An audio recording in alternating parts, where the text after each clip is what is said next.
কয়েকদিন আগে এই বয়ার মাইকটি আমি রিভিউ করেছিলাম আপনাদের দেখানোর জন্য যেটি কিভাবে কাজ করে। আজকে এটি আমরা খুলে দেখবার চেষ্টা করবো এটির ভিতরে কি আছে।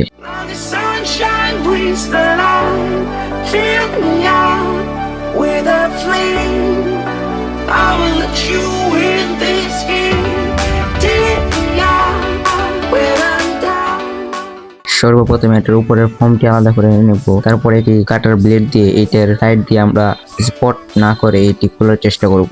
আমি এটা প্রায় অনেক দিন ধরে ব্যবহার করছি। এটার ব্যাটারি চার্জ প্রায় 30 মিনিট লাগে ফুল চার্জ হতে, এবং এটি প্রায় 40 থেকে 45 মিনিট সময় চার্জ রাখতে পারে। এটির ব্যাকআপ টাইম প্রায় 40 থেকে 45 মিনিট।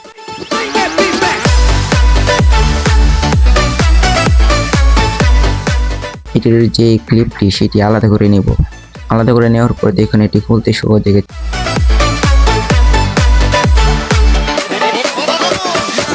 যে এটির উপরের কেচিং, এটির ভিতরের পিসিবি বোর্ড দেখা যাচ্ছে, দেখুন কিরকম দেখতে। এটি আমরা প্লাস্টিক বডি থেকে আলাদা করে নেব এটির পিসিবি বোর্ড।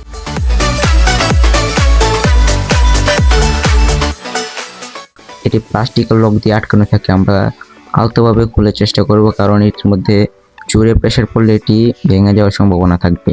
দেখুন এই পিসিবি বোর্ডটি দেখতে এরকম, পিছন দিয়ে সামনে দিয়ে দেখতে কিছুটা এরকম। যে সামনে যে ছোট্ট একটি গোল অংশ দেখা যাচ্ছে এটি মেইন মাইক। আমি ভাবছিলাম এটির মাইক আরো বড় থাকবে, কিন্তু এটির মাইক খুবই ছোট, কিন্তু খুব সুন্দরভাবে মাইক কাজ করে।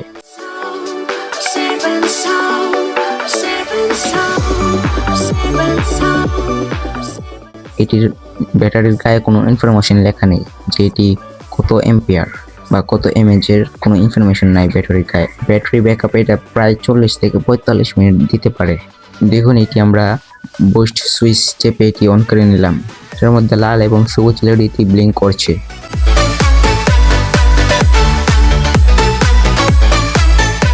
এটি আমরা আমাদের যেই টাইপ সি রিসিভারটি সেটি আমরা আমাদের কম্পিউটারের মধ্যে এটিকে কানেক্ট করতে পারবো। আর দেখুন দুইটা মাইক দেখতে কিরকম, এইটি বাইরে থেকে দেখতে এরকম, ভিতর থেকে দেখতে অন্যরকম। আপনারা চাইলে আমাকে সাবস্ক্রাইব করতে পারেন।